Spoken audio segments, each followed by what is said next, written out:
আদম আলাইহিস সালাম হচ্ছে এই পৃথিবীর সর্বপ্রথম মানব। তিনি আদম আলাইহিস সালামকে মাটি থেকে তৈরি করেছেন। এই ভূপৃষ্ঠের যত জায়গায় যত ধরনের মাটি আছে সব মাটিগুলোকে সেখান থেকে কিছু কিছু অংশ নিয়ে আল্লাহ তাআলা আদম আলাইহিস সালামকে তৈরি করলেন। আল্লাহ তাআলা ইরশাদ করছেন, ইন্নী খালিকুম বাশারাম মিন তিন, নিশ্চয় আমি মানবজাতিকে মাটি থেকে তৈরি করেছি। এজন্য বলা হয়ে থাকে মাটির মানুষ বা আদম হচ্ছে মাটির তৈরি। বেসিকলি আমরা সবাই আমাদের মা এবং বাবা থেকে তৈরি হয়েছি, তাদের স্পার্ম থেকে, ওভাম থেকে। যেহেতু মানুষের এই বীর্য বা স্পার্মটি আমাদের খাবার দাবারের একটা শক্তিরস বা নির্যাস, এবং আমাদের খাবার দাবার ফলমূল এগুলো আসে বেসিকলি মাটি থেকে, সেই দিকে ইঙ্গিত করে আমাদেরকে বলা হয় যে আমরাও হচ্ছি মাটির তৈরি।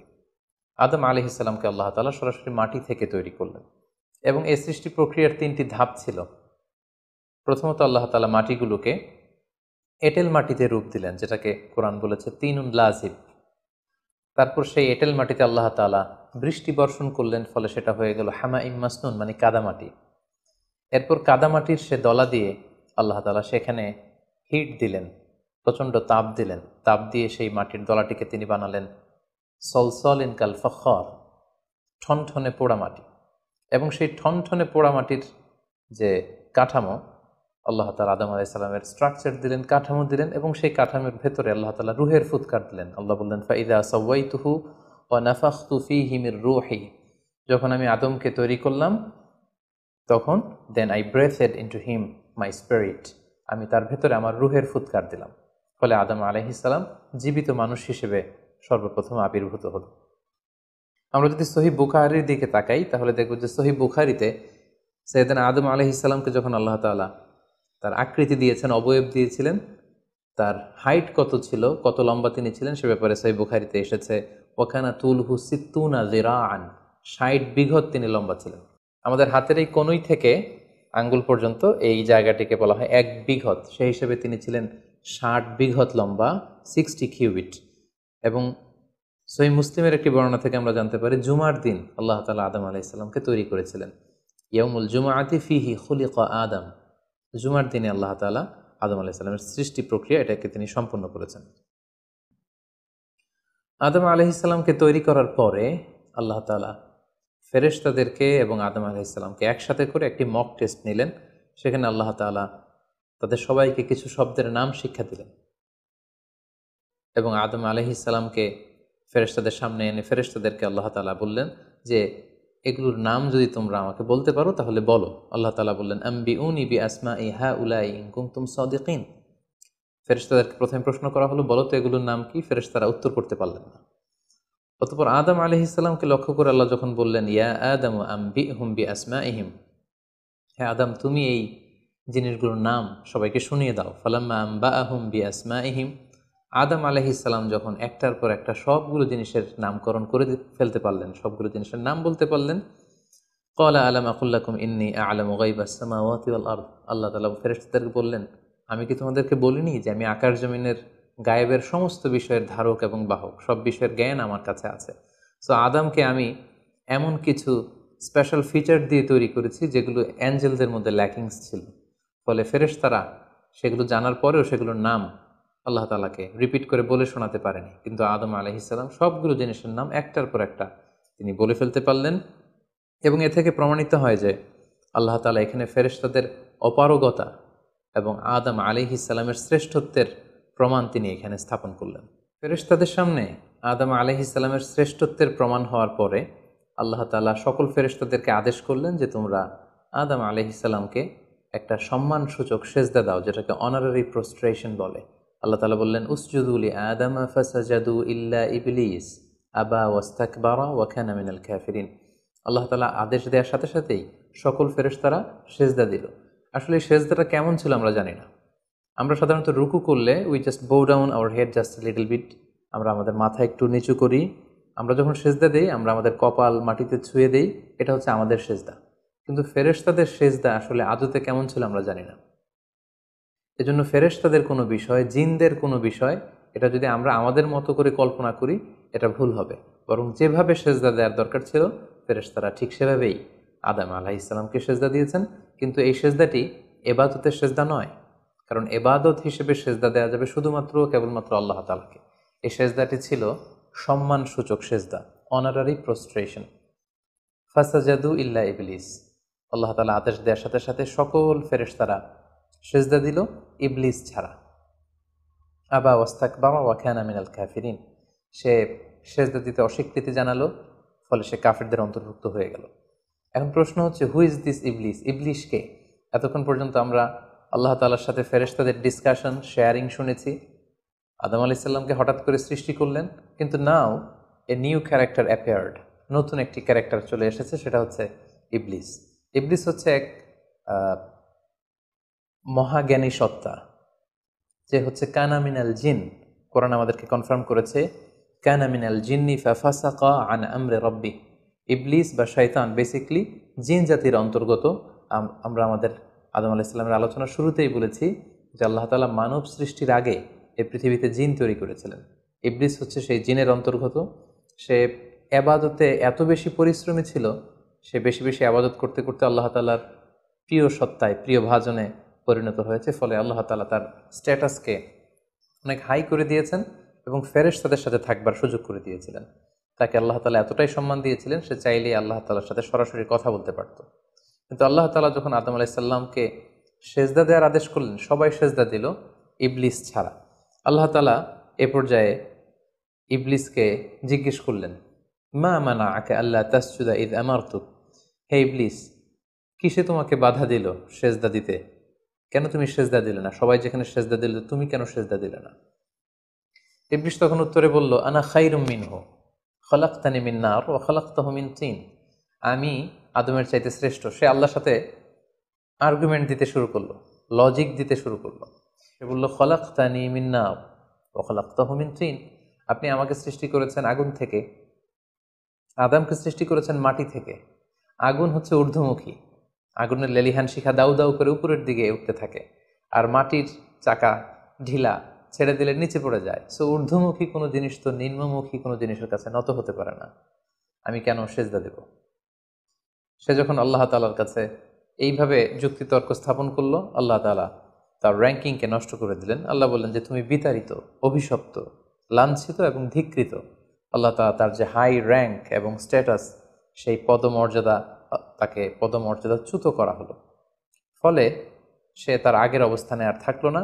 সে আল্লাহ তাআলাকে এবার বলতে আরম্ভ করলো, ক্বালা আনজিরনি ইলা ইয়াউমি ইউবআসুন, হে আল্লাহ, এত বছর আমি ইবাদত করার পরে আপনার প্রিয় ভাজন হলাম, কিন্তু শুধু আদমকে সম্মানসূচক সেজদা প্রদর্শন না করার কারণে আপনি আমার স্ট্যাটাসকে নামিয়ে দিলেন, আপনি আমাকে ধিক্কৃত, অভিশপ্ত বলে ঘোষণা করলেন।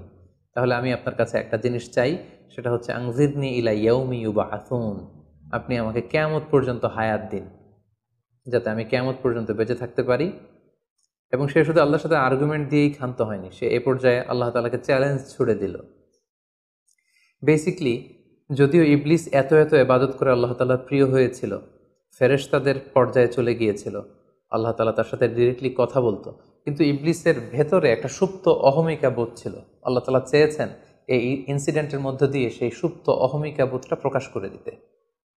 এবার সে আল্লাহ তাআলাকে চ্যালেঞ্জ দিয়ে বলল যে আল্লাহ, আপনি আমাকে কিয়ামত পর্যন্ত হায়াত দিন, লা আকউদান্না লাহুম সিরাতাকাল মুস্তাকিম, আপনার এই আদম সন্তান, বনি আদমের যারা পৃথিবীতে আসবে, তারা কি করে জান্নাতে যায় সেটা আমি দেখে নেব।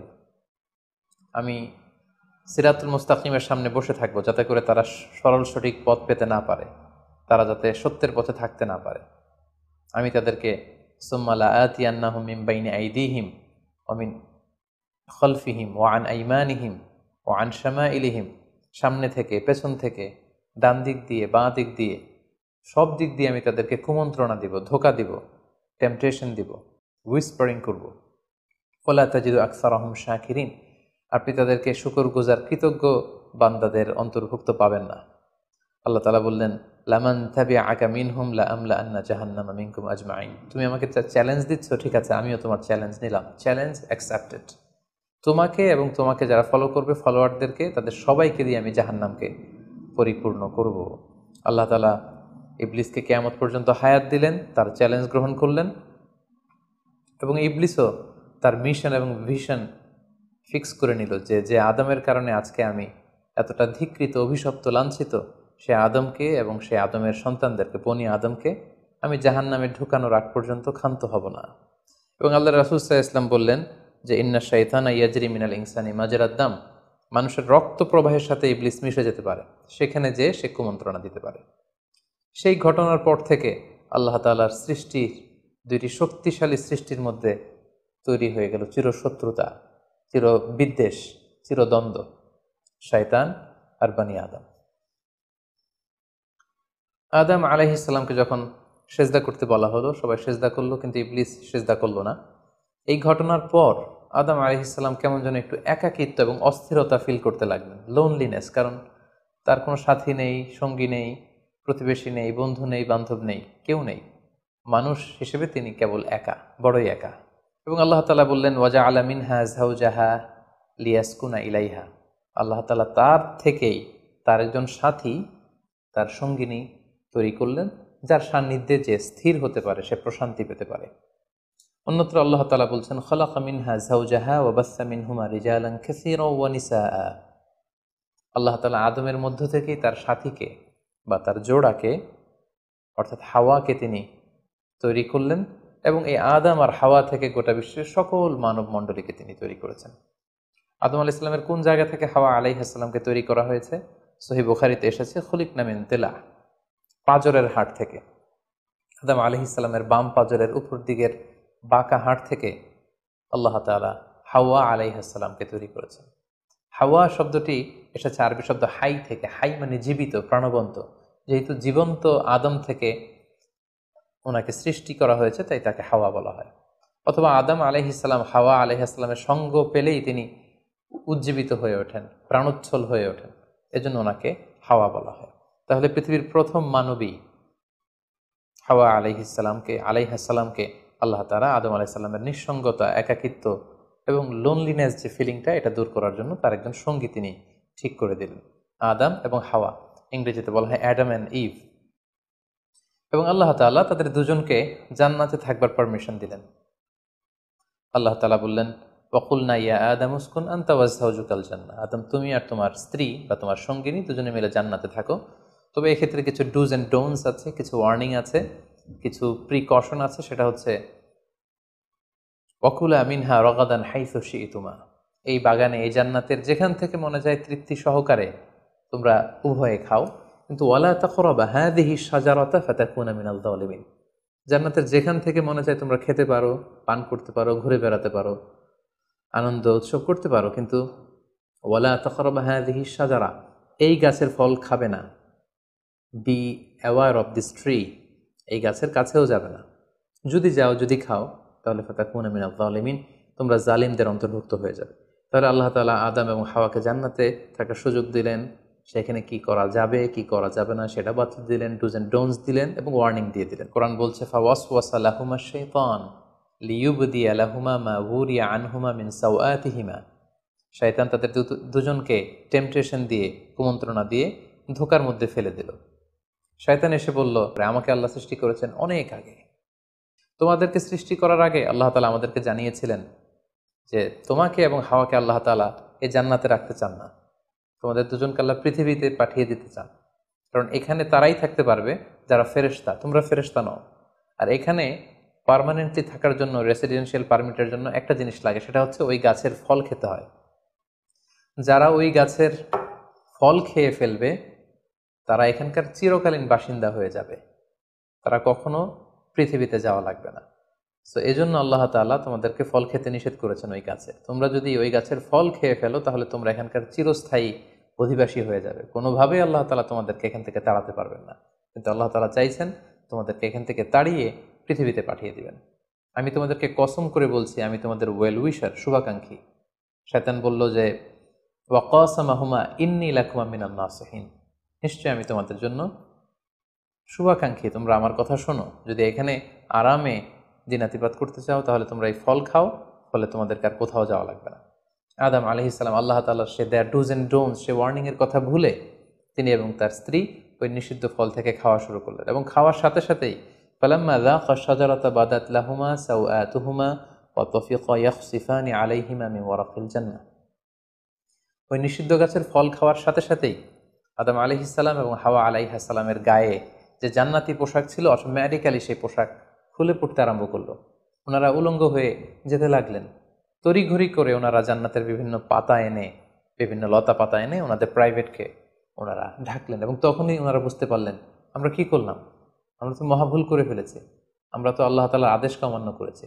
আল্লাহ তাআলার সাথে সাথে বললেন, আলাম আনহাকুমা আনতিল কুমার সাজারা, আদম এটা তোমরা কি করলে, আমি তো এটা কখনো এক্সপেক্ট করিনি, আমি কি তোমাদেরকে নিষেধ করিনি এই গাছের ফল খেতে, এবং আমি কি তোমাদেরকে বলে দেইনি যে ইন্না শাইতান লাকুম আদুউম মুবিন, শয়তান তোমাদের সুস্পষ্ট চিরশত্রু, কেন তোমরা এই কাজটা করলে? আদম আলাইহিসসালাম এবং হাওয়া আলাইহিসসালাম ওনারা লজ্জিত হলেন, ওনাদের কাজের জন্য ওনারা লজ্জিত হলেন। আল্লাহ তাআলা বলছেন, ওয়ালাকাদ আহিদনা ইলা আদামা মিন ক্বাবলু ফানাসিয়া ওয়ালাম নাজিদ লাহু আজমা, আমি আদমকে ওসিয়ত করেছিলাম যে এই কাজটি তুমি করো না, কিন্তু আদম আলাইহিস সালাম ভুলে গিয়েছেন। আল্লাহ তাআলার আদেশ পালনে আল্লাহ বলছেন, আমি আদমকে দৃঢ় প্রত্যয়ী পাইনি। ফলে আদম আলাইহিসসালাম এবং হাওয়া আলাইহিসসালাম ওনারা নিজেদের ভুল বুঝতে পারলেন এবং অনুতপ্ত হলেন, লজ্জিত হলেন, আল্লাহ তাআলার কাছে ক্ষমা চাইতে লাগলেন। আল্লাহ তাআলা তাদেরকে ক্ষমার কিছু বাক্য শিখিয়ে দিলেন। ফাতালাক্কা আদামু মির রাব্বিহি কালিমাত, কিছু বাক্য শিখিয়ে দিলেন। সেই বাক্যগুলো কি ছিল? সেগুলো ছিল, রব্বানা যালামনা আনফুসানা ওয়া ইল্লাম তাগফির লানা ওয়া তারহামনা লানাকুনান্না মিনাল খাসিরিন, হে আল্লাহ, আমরা জুলুম করে ফেলেছি আমাদের নাফসের উপর, আমরা ভুল করেছি, আপনি যদি আমাদেরকে ক্ষমা না করেন, যদি রহম না করেন, আমরা তো ক্ষতিগ্রস্তদের অন্তর্ভুক্ত হয়ে যাব। আদম আলাইহিসসালাম এবং হাওয়া আলাইহিসসালাম উভয়ে অনুতপ্ত হলেন, লজ্জিত হলেন এবং চোখের পানি ছেড়ে এই দোয়াটি পড়ে পড়ে আল্লাহ তাআলার কাছে ক্ষমা চাইলেন এবং আল্লাহ তাআলা তাদের উভয়কে ক্ষমা করে দিলেন। তোমরা পৃথিবীতে বসবাস করবে, পৃথিবীতেই তোমাদের মৃত্যু হবে এবং এই পৃথিবীর কবর থেকেই, মাটি থেকেই তোমাদেরকে আবার আমি পুনরুত্থান করব, and this is my decision. Adam আলাইহিসসালাম এবং হাওয়া আলাইহিসসালাম পৃথিবীর প্রথম মানব এবং মানবীকে জান্নাত থেকে আল্লাহ তাআলা পৃথিবীতে নামিয়ে দিলেন এবং আল্লাহ বললেন যে তোমাদেরকে নামিয়ে দিয়ে আমি ক্ষান্ত হচ্ছি না, ফাইম্মা ইয়াতিয়ান্নাকুম মিন্নি হুদান, আমার গাইডেন্স তোমাদের কাছে আসবে, ফামান তাবিআ হুদায়া ফালা ইয়াদিল্লু ওয়ালা ইয়াশকা, আমার দেয়া পথ নির্দেশিকা এবং গাইডেন্স যারা মেনে চলবে তারা কখনো পথভ্রান্ত হবে না, তারা কখনো গোমরা হবে না। অতঃপর আল্লাহ তাআলা তাদের দুজনকে পৃথিবীতে নামিয়ে দিলেন। আদম এবং হাওয়া কোথায় নামিয়ে দিলেন এ ব্যাপারে ঐতিহাসিকদের মধ্যে মতভেদ পাওয়া যায়। কিছু কিছু ঐতিহাসিকগণ বলেন যে আদম আলাইহিসসালামকে মক্কা এবং তায়েফের মাঝখানে দাহনা নামক একটা জায়গায় আল্লাহ নামিয়ে দিয়েছেন। কোনো কোনো বর্ণনা মতে পাওয়া যায় যে আদম আলাইহিসসালামকে আল্লাহ তাআলা ইন্ডিয়ান সাবকন্টিনেন্টে শ্রীলঙ্কার সিংহাল নামক একটা জায়গায় পাঠিয়েছেন এবং তারা সেখানে অ্যাডামস পিক নামে একটি পাহাড়ের কথা বলে থাকেন, যেখানে আদম আলাইহিসসালামের ফুটপ্রিন্ট বা পায়ের ছাপ সংরক্ষিত আছে বলে অনেক ঐতিহাসিকগণ মত প্রকাশ করেছেন। হাওয়া আলাইহিসসালামকে সৌদি আরবের জেদ্দা নগরীতে আল্লাহ তাআলা নাজিল করেন বলে অনেক ঐতিহাসিকগণ মতামত দিয়েছেন। তাহলে তারা পৃথিবীর এক এক দিকে এক একজন, অনেক দিন পরে তারা দুজন সৌদি আরবের জাবালে রাহমা, যেখানে বিদায় হজের ভাষণ দিয়েছিলেন আল্লাহ রাসূল সাল্লাল্লাহু আলাইহি ওয়াসাল্লাম, ময়দানটাকে বলা হয় ময়দানুল আরাফাত, আরাফাতের ময়দানে ওনারা আবার রিইউনাইটেড হয়েছেন এই পৃথিবীর বুকে। তাদের জীবন পরিক্রমাটা কিছুটা ভিন্ন, আমাদের চাইতে ভিন্ন, যেহেতু তারাই পৃথিবীর প্রথম মানব এবং মানবী। তাদের কোনো প্রতিবেশী নেই, তাদের কোনো বন্ধুবান্ধব নেই, পৃথিবীতে আর কোনো মানুষ তাদের আশেপাশে ছিল না, শুধু তারাই। তো সেক্ষেত্রে এক আল্লাহ তাআলার ইবাদত ছাড়া তাদের মৌলিক যে কাজটা ছিল সেটা ছিল পপুলেশন, কাল্টিভেশন অ্যান্ড কনস্ট্রাকশন। কি করে জনসংখ্যা বৃদ্ধি করা যায় পৃথিবীতে, কি করে সন্তান লালন পালন করা যায়, কি করে চাষাবাদ করা যায়, কি করে ফার্মিং করা যায় এবং কি করে মানব সভ্যতার বিনির্মাণ করা যায়, এটাই ছিল পৃথিবীর প্রথম মানব এবং এই মানবীর প্রধানতম দায়িত্ব। যেহেতু ওনারা যদি নতুন প্রজন্ম তৈরি না করেন, ওনারা যদি চাষাবাদ না করেন, ওনারা যদি সভ্যতা বিনির্মাণ না করেন, তাহলে পৃথিবীতে মানব সভ্যতা টিকে থাকবে না। ফলে মৌলিক ইবাদতের পাশাপাশি এগুলোই ছিল ওনাদের কাজ। আল্লাহ তাআলা সব শিখিয়ে দিলেন কিভাবে গাছ রোপণ করতে হয়, কিভাবে চাষাবাদ করতে হয়, কিভাবে ছাগল গরু এগুলো লালন পালন করতে হয় এবং সেখান থেকে কিভাবে দুধ দহন করে নিজেদের খাবারের যোগান দিতে হয়। বেসিকলি আদম আলাইহিস সালামের কাছে যে সহিফাগুলো নাজিল হয়েছিল সেখানে শরীয়তের মূলনীতির চাইতে কিভাবে পৃথিবী আবাদ করতে হবে এই বিষয়গুলোই বেশি স্থান পেয়েছিল। এক্ষেত্রে সবচেয়ে মজার ব্যাপার হচ্ছে আদম আলাইহিস সালামের এই জীবন পরিক্রমার সবচেয়ে গুরুত্বপূর্ণ একটি মজার বিষয় হচ্ছে যে কিছুদিন পরেই তাদের কুলকে আলোকিত করে, তাদের সংসারকে আলোকিত করে নতুন প্রজন্ম আসতে শুরু করলো। এবং আদম আলাইহিস সালাম এবং হাওয়া আলাইহিস সালামের মাধ্যমে যে সন্তানরা পৃথিবীতে আসতো তারা ছিল অলওয়েজ টুইন বেবি বা যমজ সন্তান হিসেবে আসতো। সর্বপ্রথম আল্লাহ তাআলা তাদেরকে একটি সন্তান, একটি ছেলে সন্তান এবং একটি মেয়ে সন্তান দিয়ে ধন্য করলেন এবং তারা তাদের নাম রাখলেন, ছেলেটির নাম রাখলেন কাবিল, মেয়েটির নাম রাখলেন আকলিমা। এবং তারপরের বছর আবারও হাওয়া আলাইহিস সালাম গর্ভবতী হয়ে সন্তান জন্ম দিলেন। সেক্ষেত্রেও একটি ছেলে একটি মেয়ে, কারণ এই ছেলে মেয়েদের বিয়ে দেওয়ার তখন পদ্ধতি ছিল এই বছর যেই ছেলে জন্মগ্রহণ করেছে সেই ছেলের সাথে পরের বছরের মেয়ের বিয়ে হতো, এবং এই বছর যে মেয়ে জন্মগ্রহণ করেছে তার সাথে পরের বছরের ছেলের সাথে এভাবে ক্রসিং সিস্টেমে বিয়ে হতো। যেহেতু পৃথিবীতে আর কোনো মানুষ তাদের আশেপাশে ছিল না, ফলে নিজেদের ভাই বোনদের মধ্যে বিয়ে হতো, তবে ওলটপালট করে। লাবুদার সাথে কাবিলের বিয়ে হবে এবং হাবিলের সাথে ইকলিমার বিয়ে হবে, এটাই ফিক্স করা হলো। কিন্তু এখানে একটি সমস্যা দেখা দিল, সেটি হচ্ছে ইকলিমা ছিল খুবই সুন্দরী, she was a very beautiful lady. ফলে কাবিল এটা মেনে নিতে পারেনি। সে প্রশ্ন উত্থাপন করলো যে কেন আমি লাবুদাকে বিয়ে করব? লাবুদা হচ্ছে কিছুটা শ্যামলা প্রকৃতির, আমি তাকে বিয়ে করব না, বরং আমার সাথে আমার যে বোন জন্মগ্রহণ করেছে সে ইকলিমাকে আমি বিয়ে করব। আদম আলাইহিস সালাম বললেন, না, এটা আল্লাহর দেয়া আদেশ। তোমার সাথে তোমার যে যমজ বোন জন্মগ্রহণ করেছে তাকে তুমি বিয়ে করতে পারবে না, বরং তোমার পরে হাবিল এবং লাবুদা যে জন্মগ্রহণ করেছে সে লাবুদা হবে তোমার স্ত্রী, এবং তোমার সাথে তোমার যে বোন আকলিমা জন্মগ্রহণ করেছে সে আকলিমা হবে হাবিলের স্ত্রী। কিন্তু কাবিল এটা সহজে মেনে নিতে পারেনি, ফলে সে এখানে প্রশ্ন উত্থাপন করলো এবং সে বলল যে আমি আকলিমাকে বিয়ে করতে চাই। দেখা দিল এক মহা সমস্যা। তখন আল্লাহ তাআলা আদম আলাইহিস সালামকে জানিয়ে দিলেন, ঠিক আছে, হাবিল এবং কাবিলকে কোরবানি করতে বলো, যার কোরবানি কবুল হবে সেই আকলিমাকে পাবে। এবং তখন কোরবানির সিস্টেম ছিল, কোরবানি করে চলে আসার পরে আকাশ থেকে আগুন এসে যেই কোরবানিকে ঝলসে দিত সেই কোরবানিটা আল্লাহ তাআলার কাছে কবুল হয়েছে বলে ধরে নেওয়া হতো। আমার ছেলে কাবিল বেসিকলি চাষি ছিল, সে এক বস্তা গম আল্লাহ রাস্তায় কোরবানি করলো। আর হাবিল সে মেষ চড়াতো, ছাগল চড়াতো, সে একটি বকরি জবাই করে আল্লাহ রাস্তায় কুরবানি করলো এবং তারা অপেক্ষা করতে লাগলো যে কার কুরবানি কবুল হয়। দেখা গেল আকাশ থেকে আগুন এসে হাবিলের বকরি বা ছাগলটাকে ঝলসে দিয়েছে, কিন্তু কোনো আগুন এসে কাবিলের গমের বস্তাকে বা গমের স্তূপকে ঝলসে দেয়নি। ফলে প্রমাণিত হলো যে হাবিলের কুরবানি আল্লাহ তাআলার দরবারে কবুল হয়েছে এবং আল্লাহ তাআলার দেয়া আগের বিধান অনুযায়ী হাবিলই আকলিমাকে বিয়ে করার সুযোগ পাবে। এই কথাটি আল্লাহ তাআলা খুব সুন্দর করে কোরআনুল কারীমে উল্লেখ করেছেন। আল্লাহ বলছেন, ফাতুকুব্বিলা মিন আহাদিহিমা ওয়া লাম ইউতাকাব্বাল মিনাল আখার। তাদের একজনের কোরবানি কবুল হলো, আরেকজনেরটি হলো না। ফলে হাবিল আকলিমাকে বিয়ে করার সুযোগ পেল। অর্থাৎ, হে কাবিল, তুমি যদি আমাকে হত্যা করতে অগ্রগামী হও, হাত বাড়াও, আমি আমার হাতকে বাড়াবো না তোমাকে আঘাত করার জন্য। কারণ তুমি যদি আমাকে হত্যা করো তাহলে আমার পাপ, তোমার পাপ সবটাই তোমার ঘাড়ে বর্তাবে, আর আমি এত বড় পাপ কাজ কখনোই করতে চাই না। কাবিল এই কথাতেও ক্ষান্ত না হয়ে সে হত্যা করতে উদ্ধত হলো এবং সে তার কথা মতো তার ভাই হাবিলের উপর চড়াও হয়ে আক্রমণ করে তার আপন ভাই হাবিলকে সে হত্যা করে ফেলল। কোরআন বলল, ফাকাতালা ফাসবাহা মিনাল খাসিরিন। কাবিল হাবিলকে হত্যা করে ফেলল। প্রতিহিংসার অনলে জ্বলে পুড়ে শয়তানের কুমন্ত্রণায় পৃথিবীর প্রথম হত্যাকাণ্ড, the first murder ever in the world, পৃথিবীর প্রথম হত্যাকাণ্ড সংঘটিত হলো এবং হত্যাকারী ছিল আদম আলাইহিস সালামের ছেলে কাবিল। এবং এই পৃথিবীর প্রথম নিহত মানুষের নাম হচ্ছে হাবিল। এবং কাবিল যেহেতু এই হত্যার ট্রেডিশন করেছে, এই মার্ডারের ট্রেডিশন করেছে, ফলে পৃথিবীতে যারাই এই বিচার বহির্ভূত হত্যা বা অন্যায়ভাবে কাউকে হত্যাকাণ্ডের সাথে জড়িত হবে তার একটি পার্সেন্টেজ গুণা কিয়ামত পর্যন্ত কাবিলের ভাগেও এটি যেতে থাকবে।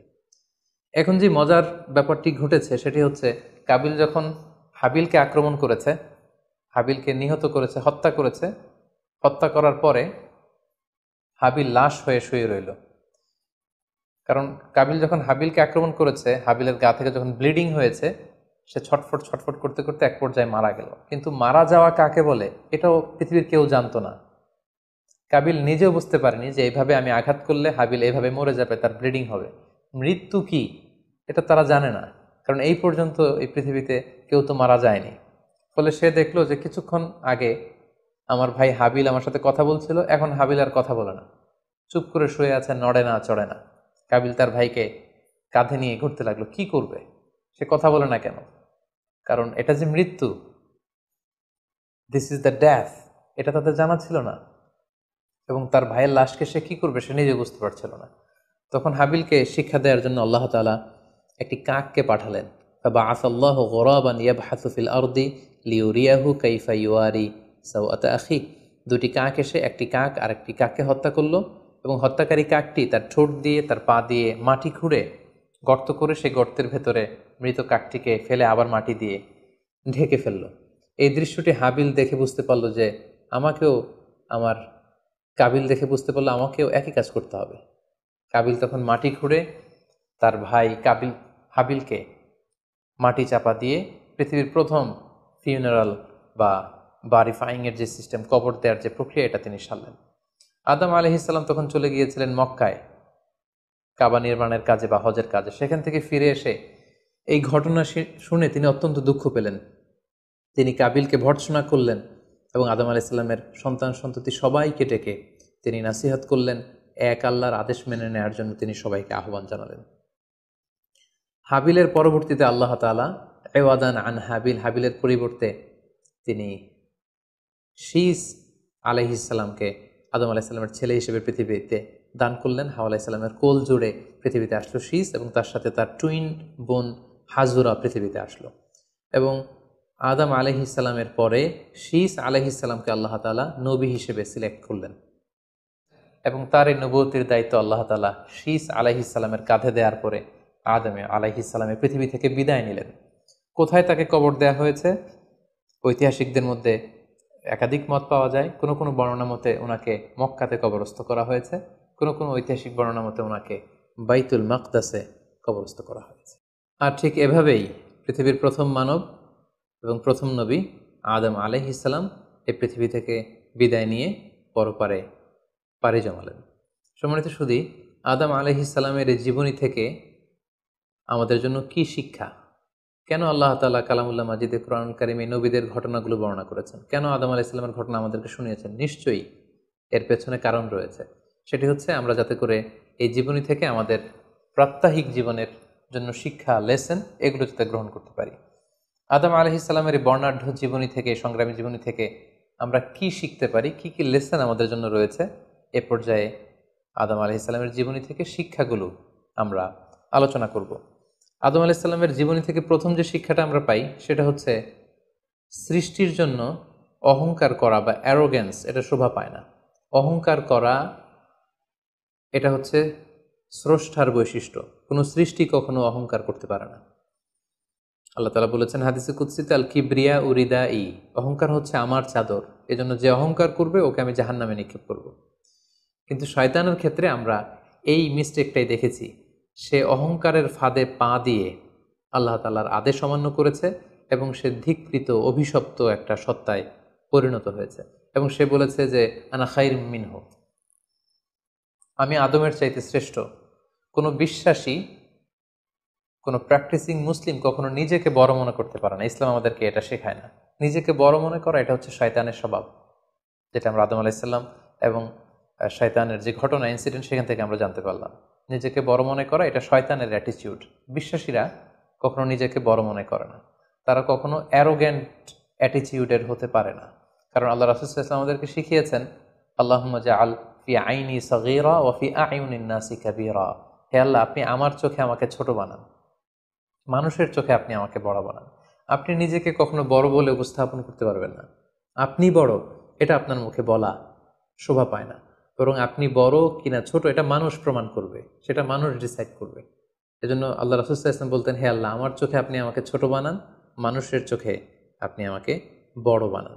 তাহলে আদম আলাইহিস সালাম এবং ইবলিসের এই ঘটনা থেকে আমরা প্রথম যে শিক্ষাটা পাই সেটা হচ্ছে আমরা যেন কখনো আমাদের অন্তরে অহমিকা বোধ লালন না করি, আমরা যেন এই ইগোইস্টিক সমস্যাতে না ভুগি, আমরা কখনো যেন অহংকারী না হই, বরং আমরা যেন বিনয়ী হতে পারি। বিনয়ী বান্দাদেরকে আল্লাহ তাআলা পছন্দ করেন। আরও একটি শিক্ষা আমরা যেটি পাই সেটি হচ্ছে শয়তানের প্রথম মিশন ছিল মানুষের দেহ থেকে পোশাক খুলে ফেলা। আই রিপিট, আমি আবারও বলছি, মানুষের দেহ থেকে পোশাক খুলে ফেলা, নগ্নতা বা অশ্লীলতা, এটা হচ্ছে শয়তানের প্রধান হাতিয়ার। আমরা এই ঘটনা থেকে জেনেছি যে আদম আলাইহিসসালাম এবং হাওয়া আলাইহিসসালাম তারা যখন ওই নিষিদ্ধ গাছ থেকে ভক্ষণ করলেন, তারা যখন নিষিদ্ধ ফলটি খেয়ে ফেললেন, সাথে সাথে জান্নাতের পোশাক তাদের দেহ থেকে খুলে পড়ে গিয়েছে। এবং কেন আদম আলাইহিসসালাম এবং হাওয়া আলাইহিসসালামকে শয়তান ওয়াসওয়াসা দিয়েছিল? সূরা আরাফে আল্লাহ বলছেন, লিউরিয়া হুমা সাওআতিহিমা, যাতে করে তাদের প্রাইভেট, তাদের লজ্জাস্থান প্রকাশিত হয়ে পড়ে। আমাদের বোনদের বা নারীদের পোশাকের দিকে যদি আমরা তাকাই, এটা ছোট হতে হতে এমন একটা পর্যায়ে চলে যাচ্ছে, এর মাধ্যমে কিন্তু এই নিউডিটি বা নগ্নতা এবং অশ্লীলতার ছড়াছড়ি আমাদের সমাজে খুব বেড়ে গিয়েছে। এবং এটা ছিল শয়তানের প্রধান হাতিয়ার। আমাদের আদি পিতা এবং আদি মাতাকে এই নগ্নতা এবং অশ্লীলতার মাধ্যমেই, তাদের দেহ থেকে পোশাক খোলার মাধ্যমে কিন্তু শয়তান প্রথম তার শত্রুতা প্রকাশ করতে পেরেছিল। এবং কারা আসলে আমাদের শত্রু, কে আমার শত্রু, কে আমার বন্ধু, এটা আমাদেরকে জানতে হবে। আল্লাহ তাআলা খুব সুস্পষ্টভাবে কোরআনে বলেছেন যে ইন্নাহু লাকুম আদু মুবিন, তোমরা শয়তানের পদাঙ্ক অনুসরণ করো না, কারণ শয়তান হচ্ছে তোমাদের সুস্পষ্ট শত্রু। সো কে আমার বন্ধু, কে আমার শত্রু, এ ব্যাপারে যেন আমরা সুস্পষ্ট একটি ধারণা পেতে পারি, এই জন্য কোরআন আমাদেরকে জানিয়েছে শয়তান হচ্ছে আমাদের প্রকাশ্য শত্রু।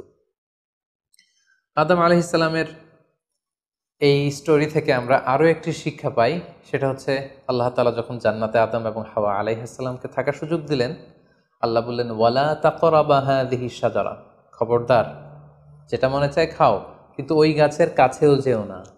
আল্লাহ তাআলা কিন্তু বলেননি ওই গাছের ফল খেও না, আল্লাহ বলেছেন কাছেও যেও না। এটা একটা কোরআনিক টার্ম, কাছেও যাওয়া যাবে না। এজন্য আল্লাহ তাআলা সাবধান করে বলে দিয়েছিলেন কাছেও যেও না। এটা কোরআনের একটা টার্ম। অশ্লীলতার ব্যাপারে যখন আল্লাহ আমাদেরকে সাবধান করেছেন, আল্লাহ বলেছেন ওয়ালা তাকরাবুজ জিনা, অশ্লীলতার কাছেও যেও না। যেখানে আল্লাহ তাআলা আমাদেরকে শেখাচ্ছেন যে কাছেও যেও না, কিন্তু আমরা আমাদের দেশে কাছে আসার গল্পের নাম কিন্তু এখন শুনছি। আমরা মোস্ট রিসেন্টলি কিছু বছর আগে ক্লোজ আপ ওয়ানের কাছে আসার দুর্দান্ত সব গল্প নিয়ে তারা কিছু প্রোগ্রাম করেছিলেন। সেখানে তরুণ তরুণীদেরকে খুব বেশি কাছে আসার জন্য তারা একে অপরের কাছে আসা, লাভ স্টোরিগুলো শেয়ার করা, এগুলো তারা প্রমোট করেছে। কিন্তু তার বিপরীতে কোরআনিক পয়েন্টস অফ ভিউ যদি আমরা দেখি, সেখানে কিন্তু আমরা ভিন্ন কনসেপশন দেখতে পাই। সেখানে কোরআন আমাদেরকে বলেছে যে কাছেও যাওয়া যাবে না। আদম আলাইহিস সালামের ঘটনা থেকে আরও একটি শিক্ষা আমরা পাই, সেটা হচ্ছে শয়তান সবসময় আমাদেরকে অস্থির বানাতে চেষ্টা করে। মানে আমার আরও লাগবে, আমার আরও চাই, আমার আরও পেতে হবে। যেমন জান্নাতে নিঃসন্দেহে আদম এবং হাওয়া আলাইহিস সালামের জন্য কোনো অভাব ছিল না, সব কিছু সেখানে ছিল। তারপরেও কেন তাদেরকে, যেটাকে নিষিদ্ধ করা হয়েছে, ওই ফল কেন খাওয়া লাগবে? শয়তান এসে সেই কাজটাই করেছে। শয়তান বোঝাতে যাচ্ছে তোমাদের আরও লাগবে, আরও। এই অফুরন্ত খাবার এবং নাজ নেয়ামতে তোমাদের হবে না, বরং যেটা আল্লাহ নিষেধ করেছে ওইটাতেই যেতে হবে। সো এটা হচ্ছে শয়তানের একটা ধোঁকা দেওয়ার পদ্ধতি। শয়তান সবসময় আমাদেরকে আরও চাই, আমাদের আরও লাগবে, আরও পাওয়ার জন্য শয়তান আমাদেরকে উৎসাহিত করে। এরকম আরও আরও করে যখন আমরা এসবের পেছনে ছুটতে থাকি, ফলে আমরা অস্থির হয়ে উঠি। শয়তান কখনোই চায় না আমরা যেন প্রশান্ত চিত্তের অধিকারী থাকি, আমরা যেন ধীরস্থির থাকি। আপনি যখনই ধীরস্থির হবেন, আল্লাহর সিদ্ধান্তে যখন আপনি সন্তুষ্ট হবেন, তখনই আপনার মনে একটা প্রশান্তি চলে আসবে। ফলে আপনি তখন আল্লাহকে নিয়ে ভাবার সুযোগ পাবেন, আপনার জীবনকে নিয়ে সন্তুষ্ট হবেন। তখন আপনার মধ্যে একটা কামনেস, একটা ট্রাঙ্কুইলিটি চলে আসবে। কখনোই শয়তান এটা চায় না, বরং শয়তান সবসময় একটা প্রতিযোগিতার মধ্যে রেখে আরও লাগবে, আরও চাই, এরকম একটা উন্মাদনা, অস্থিরতা শয়তান সবসময় আমাদের মধ্যে ছড়িয়ে দিতে চায়। দোয়ার যে কত বড় শক্তি, একটু খেয়াল করে দেখুন যে আল্লাহ তাআলা শয়তানের দোয়াও কিন্তু ফিরিয়ে দেয়নি, কিন্তু আমরা অল্পতে নিরাশ হয়ে যাই। শয়তান বলেছিল আল্লাহ তুমি আমাকে চিরকাল বেঁচে থাকার সুযোগ দাও, লম্বা হায়াত দাও। আল্লাহ এই দোয়া কবুল করলেন। শয়তান বললেন আল্লাহ আমি ডানে বায়ে সামনে পেছনে সব দিক থেকে যেন আদম এবং হাওয়াকে, মানুষকে কুমন্ত্রণা দিতে পারি, তুমি সুযোগ দাও। আল্লাহ সুযোগ দিলেন, আল্লাহ দোয়া কবুল করলেন। শয়তান বলল আল্লাহ আমি যেন মানুষের শিরায় উপশিরায় রক্তের প্রবাহের ভেতরে ঢুকে যেন আমি টেম্পটেশন দিতে পারি। আল্লাহ তাআলা এটাও কবুল করলেন। তো যে আল্লাহ তাআলা শয়তানের দোয়া কবুল করে ফেলতে পারেন, সে আল্লাহ তাআলাকে আমাদের দোয়া কবুল করবেন না? অবশ্যই করবেন। 5 নম্বর যেই শিক্ষাটি আমরা পাই, সেটা হচ্ছে রিপেন্টেন্স, অনুতপ্ত হওয়া। শয়তানও আল্লাহর আদেশ অমান্য করেছে, আদম আলাইহিস সালামও আদেশ অমান্য করেছে। আল্লাহ বলেছেন সেজদা দাও, শয়তান সেজদা না দিয়ে আদর্শ অমান্য করল।